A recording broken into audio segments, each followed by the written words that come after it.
Hi అండి. ఈ వీడియోలో మనం అబౌట్ వుడ్ కమిటీ సిఫార్సుల గురించి మనం ఇక్కడ తెలుసుకుందాం. ఫస్ట్ది ప్రాథమిక పాఠశాలల్లో మహిళా ఉపాధ్యాయులను నియమించాలి.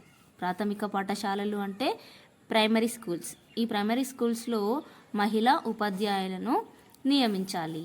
రెండవది ప్రాథమిక పాఠశాల ఉపాధ్యాయుల వృత్తిపూర్వక శిక్షణ 2 సంవత్సరాలుగా ఉండాలి.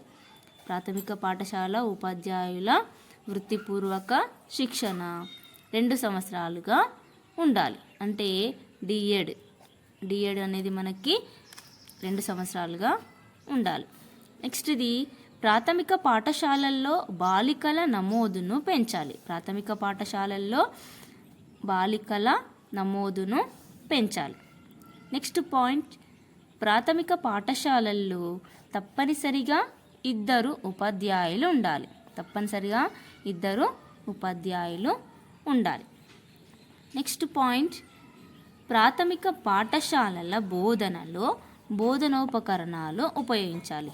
ఈ ప్రైమరీ స్కూల్స్లో మనము టీచింగ్ చేసేటప్పుడు కంపల్సరీగా మనము బోధనోపకరణాలు ఉపయోగించాలని ఈ అబౌట్ వుడ్ కమిటీ సిఫారసు చేసింది. బోధనోపకరణాలు అంటే మనము వీటిని TLMs అని కూడా అంటాం, టీచింగ్ లెర్నింగ్ మెటీరియల్స్. ఈ సిఫార్సులను బ్రిటిష్ ప్రభుత్వం అమలు చేయకుండానే 1939-1944 మధ్య కాలంలో 2వ ప్రపంచ యుద్ధంలో పాల్గొన్నది. బ్రిటిష్ ప్రభుత్వం 1939-1944 ఈ కాలంలో మనకి 2వ ప్రపంచ యుద్ధం జరిగింది. ఈ యుద్ధంలో పాల్గొనడం జరిగింది.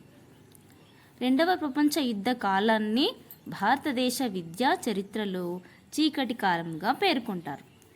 2వ ప్రపంచ ఈ యుద్ధ కాలాన్ని మనము భారతదేశ విద్యా చరిత్రలో, మన దేశ విద్యా చరిత్రలో చీకటి కాలంగా పేర్కొంటారు.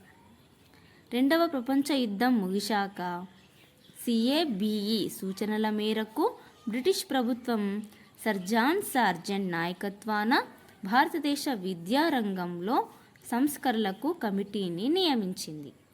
ఈ 2వ ప్రపంచ యుద్ధం ముగిసిన తర్వాత CABE సూచనల మేరకు బ్రిటిష్ ప్రభుత్వం సర్ జాన్ సార్జెంట్ నాయకత్వాన భారతదేశ విద్యారంగంలో సంస్కరణలకు కమిటీని నియమించడం జరిగింది.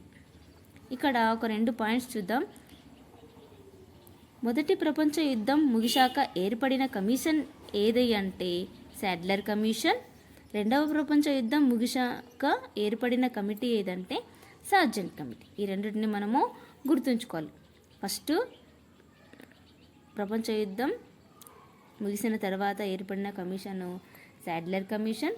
2వ ప్రపంచ యుద్ధం ముగిసిన తర్వాత ఏర్పడిన కమిటీ సార్జెంట్ కమిటీ. నెక్స్ట్ వీడియోలో మనం సార్జెంట్ కమిటీ యొక్క సిఫార్సులను చూద్దాం. Thank you.